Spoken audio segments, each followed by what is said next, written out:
SIT അന്വേഷണം നീണ്ടുപോയാലും കുഴപ്പമില്ല. 98-99 കാലഘട്ടത്തിൽ നമുക്കറിയാം വിജയ മല്യ 44 കിലോ 800 ഗ്രാം സ്വർണം അവിടെ കൊണ്ടുവന്നിട്ടുണ്ട്. അതിന് മകസറുണ്ടല്ലോ. അപ്പോൾ വരവ് അവിടെ അത്ര ഉണ്ടെന്നുള്ള കാര്യത്തിൽ യാതൊരു സംശയമില്ല. അതിൽ നിന്ന് അടിച്ചു മാറ്റിയൊക്കെ പിന്നത്തെ കാര്യം. അതേ സമയത്ത് 44 കിലോ 800 ഗ്രാം സ്വർണം വന്നു, അതിന് രേഖയുണ്ട്, അതിന് മകസറുണ്ട്. അപ്പോൾ അത് വരവിനകത്ത് അത്രയും വന്നു കഴിഞ്ഞു. അതുകൂടാതെ 2017 കൊടിമരത്തിന്റെ ആവശ്യത്തിന് ഒരു 9.5-10 കിലോ സ്വർണം വന്നിട്ടുണ്ട്. അപ്പൊ 44-10 54 കിലോ സ്വർണം അവിടെയായി.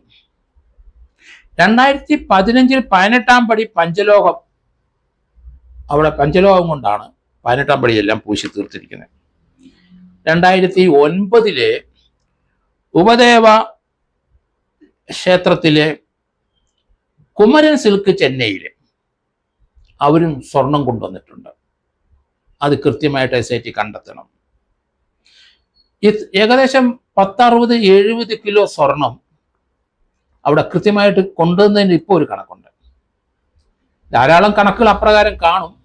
എങ്കിലും പൊതുജനങ്ങൾക്ക് അറിയാവുന്ന, ഇതുവരെ ചർച്ചകളിലൂടെ വന്ന ഈ 3-4-5 കമ്പനിക്കാരും മറ്റും കൊടുത്ത ആ സ്വർണത്തിന്റെ കണക്കാണ് വരവായിട്ട് കൂട്ടേണ്ടത്.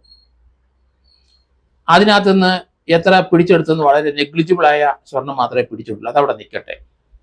ഈ സ്വർണങ്ങള് കലാകാലങ്ങളിൽ 98-99 മുതൽ 2025 വരെ ദേവസ്വം ബോർഡ് പ്രസിഡന്റുമാരും അംഗങ്ങളും അവിടുന്ന് കടത്തി. തിരിച്ചിപ്പം തൊണ്ടിയായിട്ട് എത്ര ഗ്രാം വന്നു? വളരെ അധികം ഒന്നുമില്ല, നെഗ്ലിജിബിളായ എമൗണ്ട് ആണ്. ആ കാര്യം അവിടെ നിൽക്കട്ടെ.